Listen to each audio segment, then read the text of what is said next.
and early. Okay, hold on. If she's there.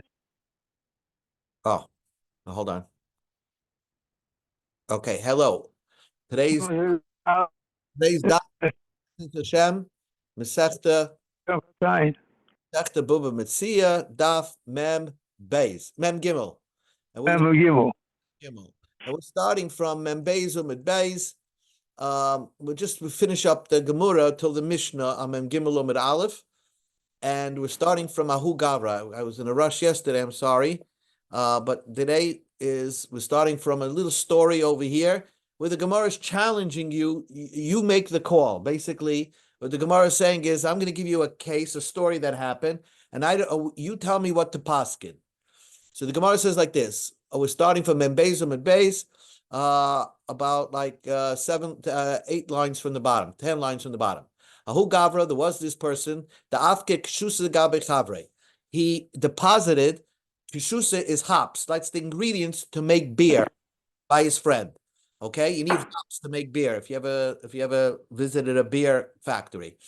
So Havalei day to the person he deposited, the shomer, he also had karye de kshusa. He also had hops, his own hops for beer.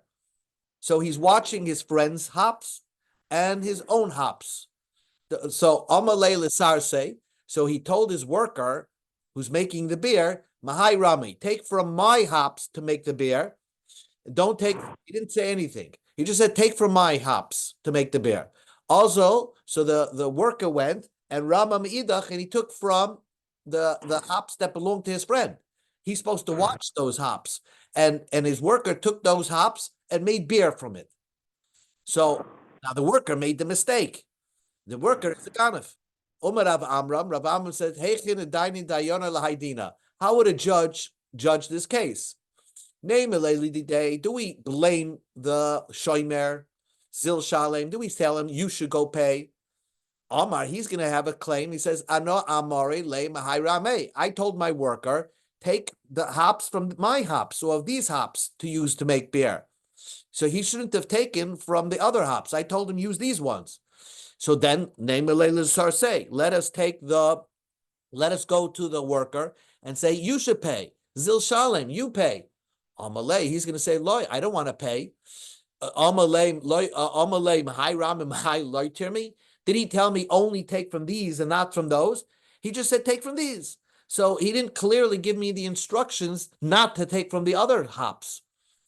So the Gemara says like this: if it's obvious to him that he was taking, it was obvious to the shomer that his worker was using the other hops. Perhaps the other hops were far away. So then he showed everybody that he's okay with his worker using the stranger's hops, his friend's hops. Answers the Gemara, but the Loisha, it wasn't clear. In other words, the hops, his own hops, plus the hops he was watching for his friends, were standing side by side.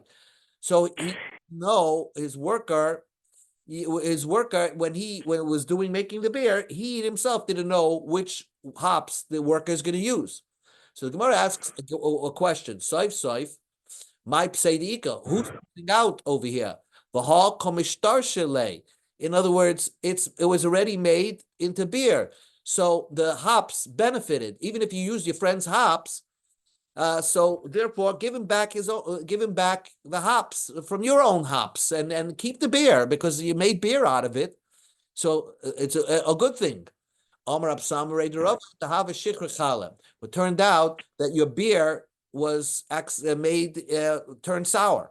Basically, you use your friend's hops to make beer, but the beer turned out to be sour. So now you have to pay your friend. Or should you pay your friend the hops back? You don't know. Are you at fault? Your worker is at fault. Rashi says not that the beer turned sour, but he say that means the hops were of inferior quality, and they had like thorns mixed into it.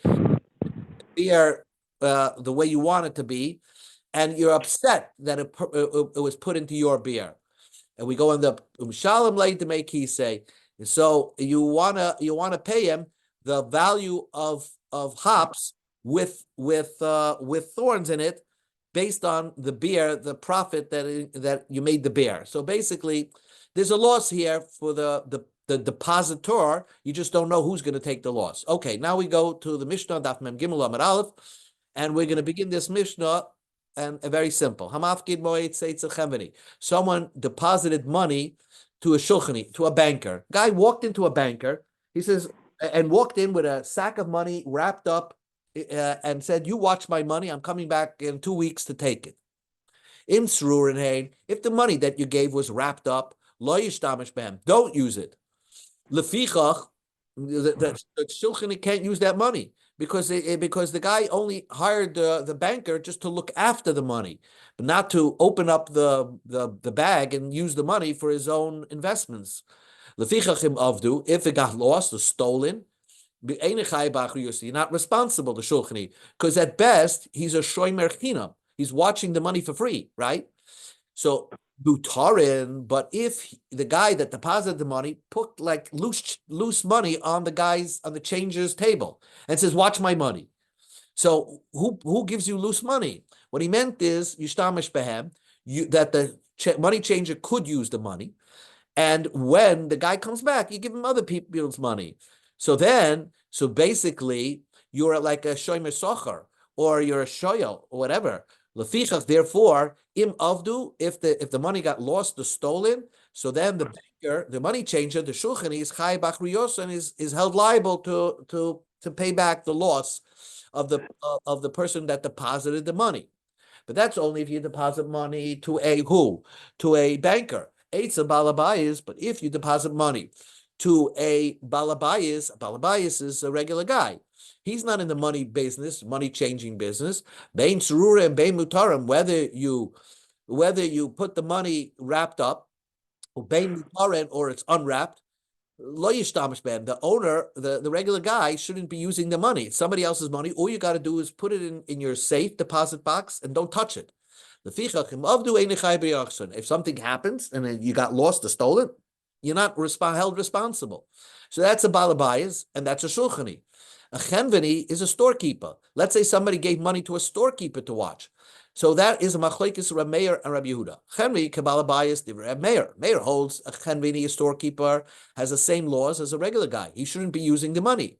These are the words of Reb Meir. Reb Yehuda says a storekeeper has use for the money. He could buy merchandise. So chenveni kashulchani. He has the same laws as a banker. And most likely, if it's in a certain way, if it's mutarin, then if it's loose money, then the chenveni is permitted to use the money. Says the Gemara, a question: Mishum de tzrurun lo yishtamish behem. Just because somebody gives you money wrapped up, right? You're not allowed to use it. Why?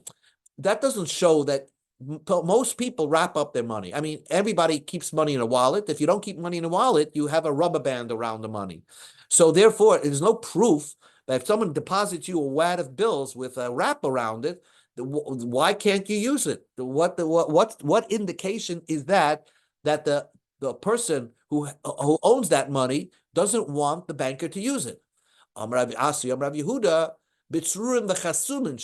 if he gives you money that's wrapped up and sealed, in other words, maybe there's a seal on it that indicates the intention of the person who owns that money, that he doesn't want you to use it. He wrapped the money with a knot that looks very different, a strange looking knot. That's another indication that he doesn't want you to use the money. Others say that's not so clear. Rav Murray asked the question: what happens if he gives you the money wrapped up, but it's tied b'kesem mishuna with an unusual knot? What is that an indication? Teku remains a question. Then the Mishnah said mutarim, but if he gives you the loose change, or even if it's wrapped up but it's not tied, it doesn't have a seal on it, he gives you a wad of bills. Yishtamish bam, you're allowed to, the money changer is allowed to use it. So the Gemara asks a question. Rav Huna said, what is the money changer now? Now that he can use the money. So according to Rav Huna, this is very important. The money changer now becomes like a borrower. He's borrowing money. He's borrowing money because now he can use it.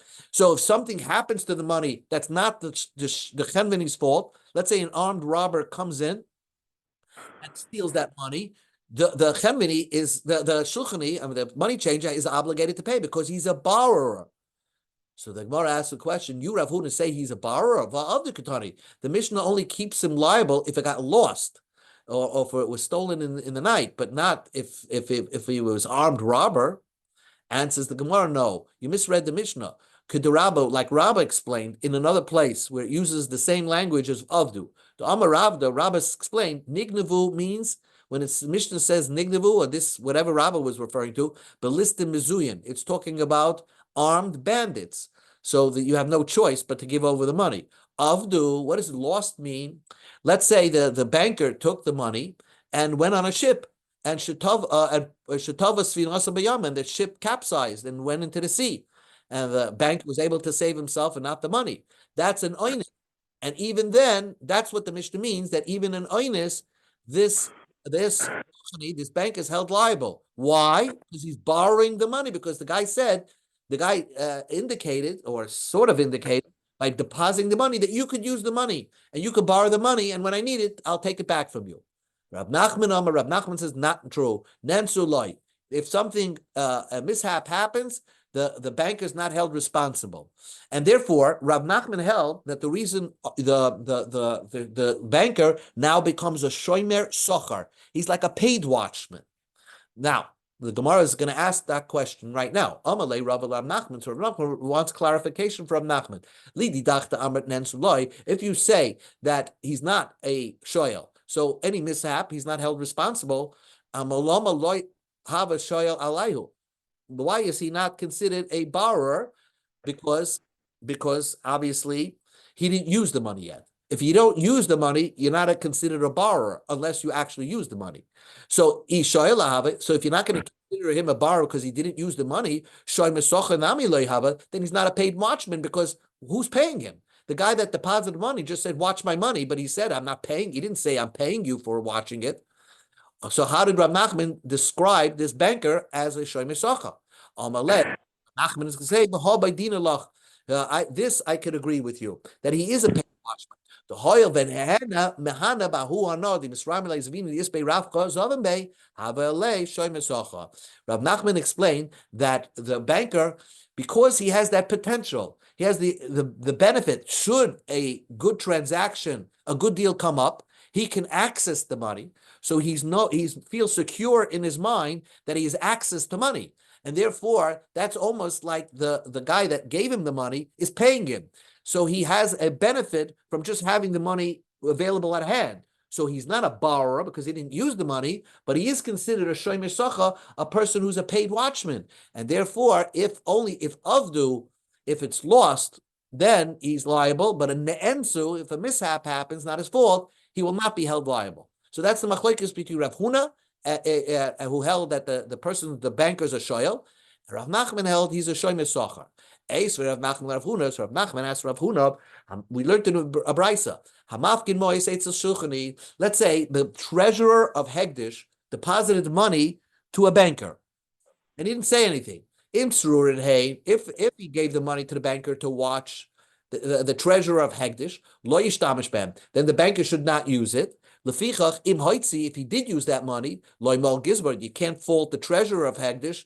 It's not his fault. He didn't mechayev a carbon mila, because he indicated by tying up the money that the banker should not be using the money. So if the banker uses the money, it's his fault. It's the banker who's held liable for the carbon mila of violating Hegdish. V'mutarin, but if the treasurer of Hegdish gave the money, loose money to the banker, yishtamish ben, then that's like an indication that the banker should be able to use the money.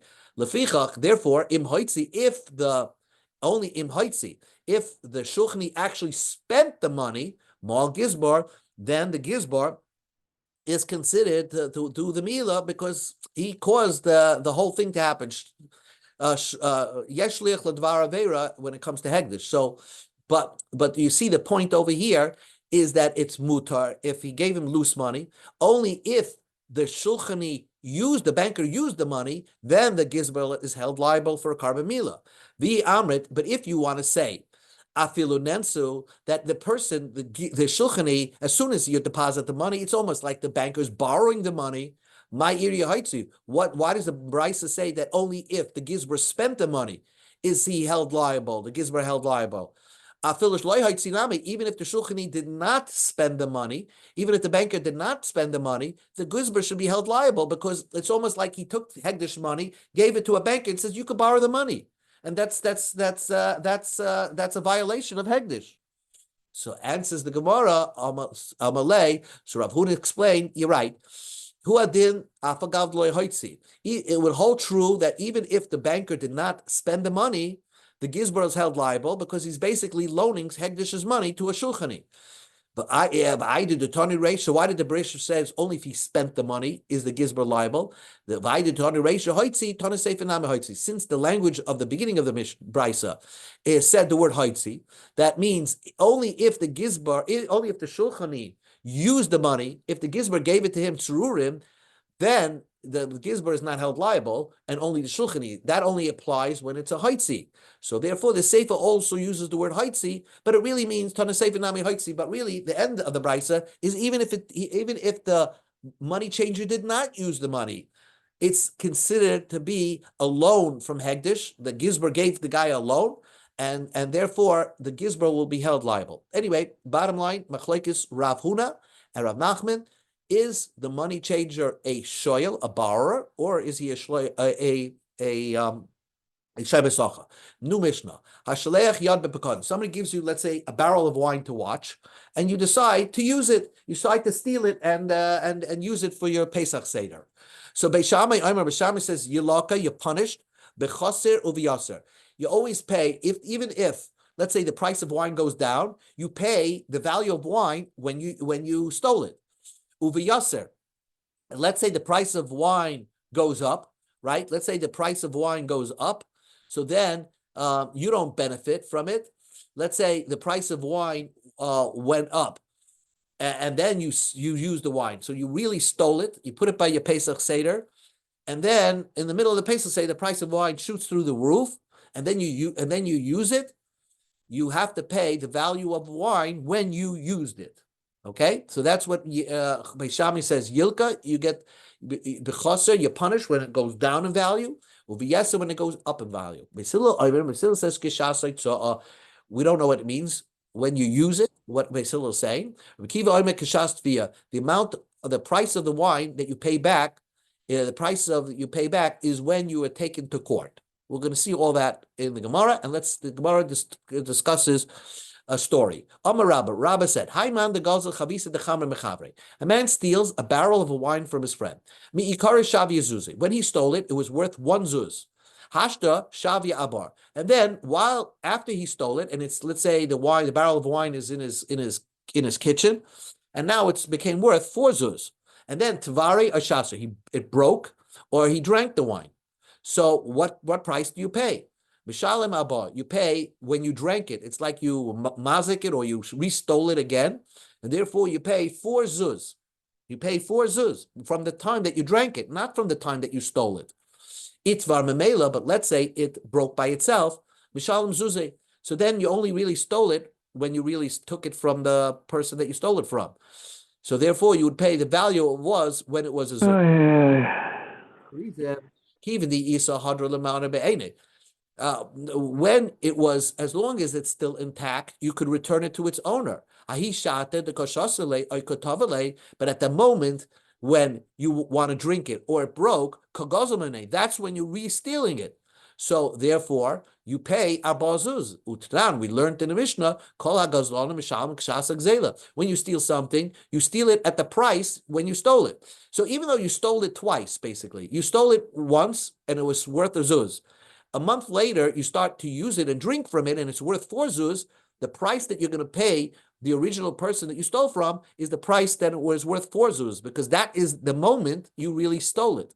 But it's from Mamela, but let's say it broke by itself. So then when did you really steal this item? The first time, when you took it from the guy's property. So Mishal Zuzah, you pay the value of it when it was a zuz. My tama, what's the reason? Hashtalei of it like you didn't do anything. Amai kom mechayvet like. So why are you held liable? Because when you originally stole it, he shaited the gazla on that original time that you stole it. He shaited the zuzi hudishavia. On that moment, it was worth one zuz, not 4 zuz. So therefore, and in that scenario, you will pay just the value of wine when it's worth 1 zuz. Tanan, we learned in the Mishnah. So now we're going to ask a question on Rabbah. Tanan, we learned in the Mishnah. This is Rabbah's explanation. Beis Hillel Omer. Beis Hillel says Kishas Oitzah.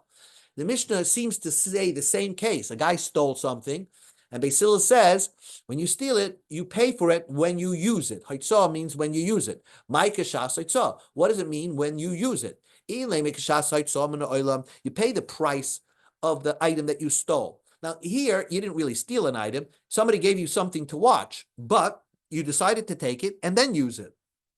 So Beis Hillel says the price that you're going to pay back to the mafkid is the price that when you destroyed it, when you started to use it.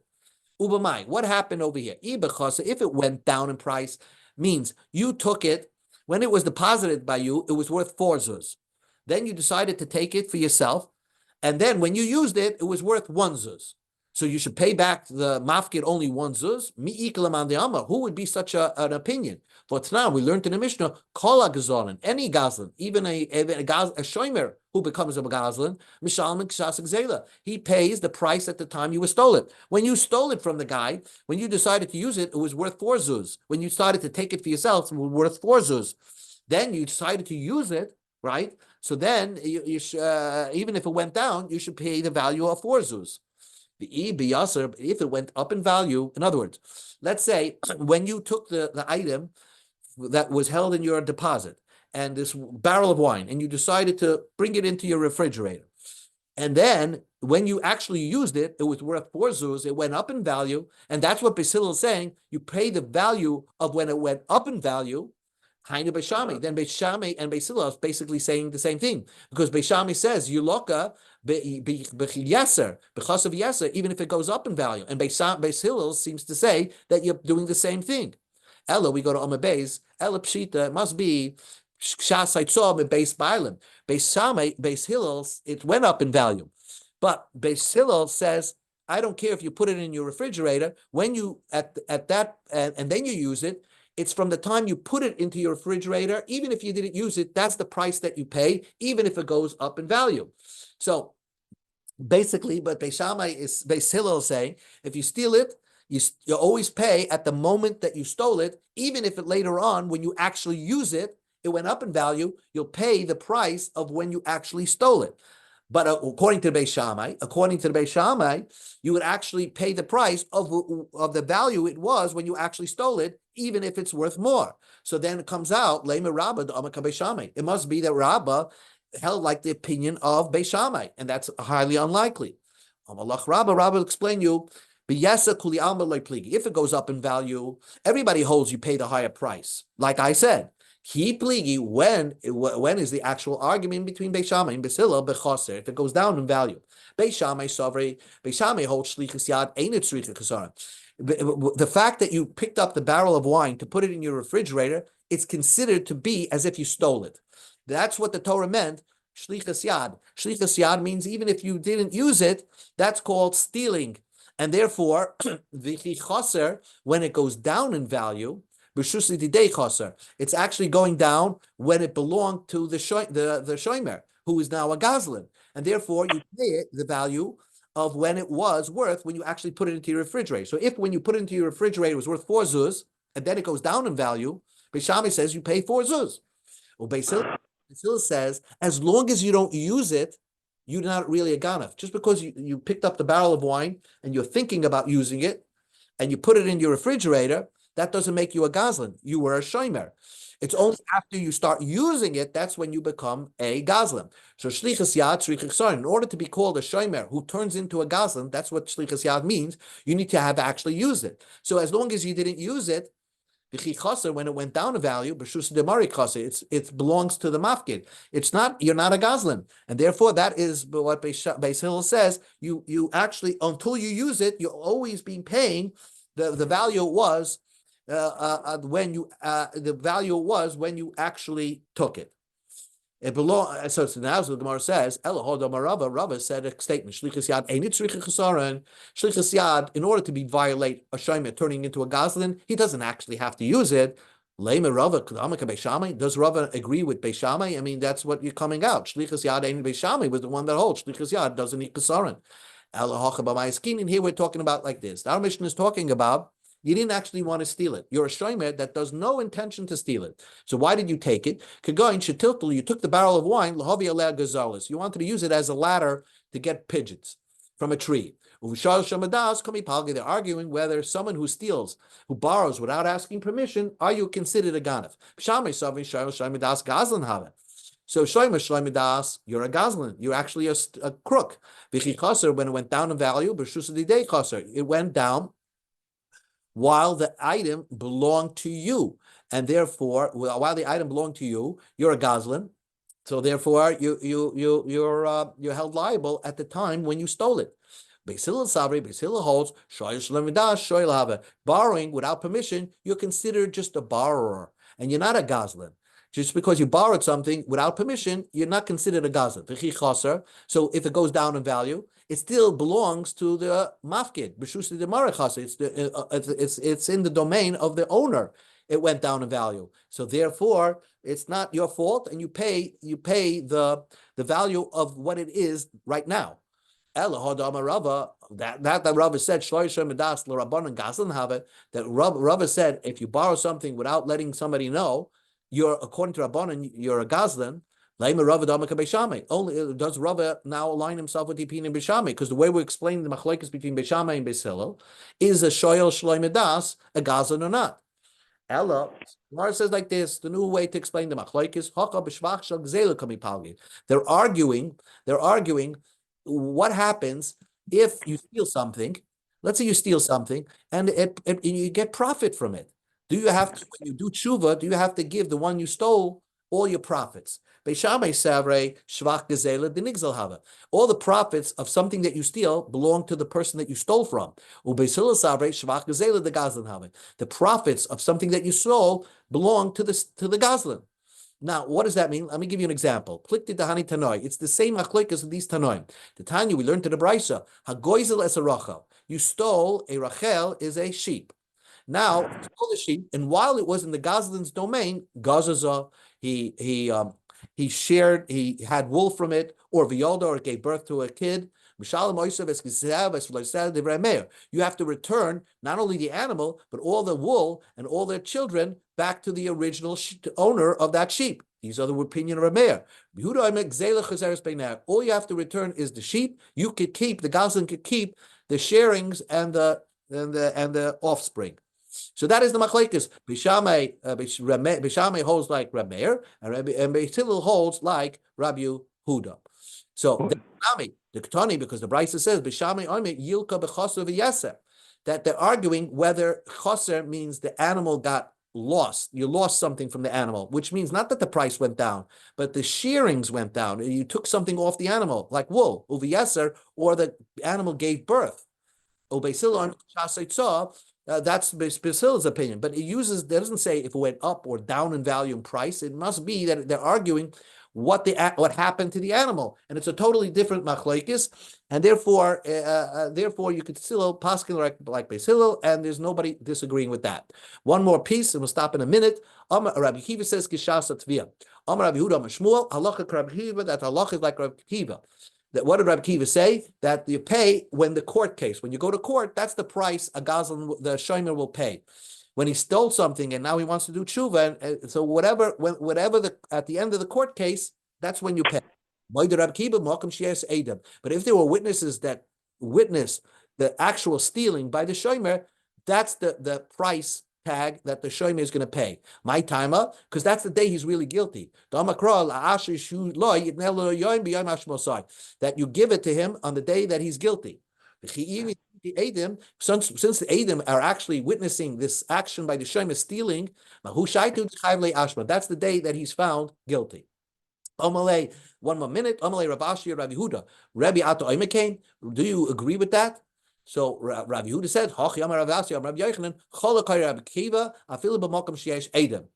that Rabbi Kiva would argue, and even if there's Edom, the Rabbi Kiva says that will determine the price. My time, the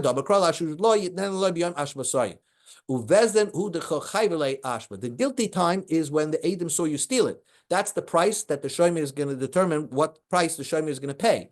And the Beis Din is just following protocol of making the person guilty. Finally, the Gemara concludes, Amalei Rav Zera Rav Abba Bar Papa. Ki azat lahasam, he told Rav Abba Pasam, when you go to that place, Akif, go take the long route, Asuma de Tsar, and climb up the mountain going to this place called Tsar, because there's a great rabbi there. V'ula gabi Rav Yaakov Bar Idi. Go to Rabbi Yaakov Bar Idi, ubayimene, ishmile l'Rabbi Yochanan, halach Rabbi Kiva, ein halach Rabbi Kiva. This Rabbi Yaakov Bar Idi was a student of Rabbi Yochanan, and ask him, did you hear from Rabbi Yochanan that the halach is like Rabbi Kiva or not? The halach is like Rabbi Kiva. Amalei, they got to Rabbi Yaakov Bar Idi, and he said, Rabbi Yochanan said, halach Rabbi Kiva la'olam. You're always paskin like Rabbi Akiva. My la'olam. What does it mean? You're always paskin like Rabbi Kiva. Rav Ashi explained, Shloi Taima. You shouldn't say Hani Mili Hechad Deleke Edom of Hechad Ike Edom Loi, or that you always paskin like Rabbi Kiva. Don't say only when there is no Edom.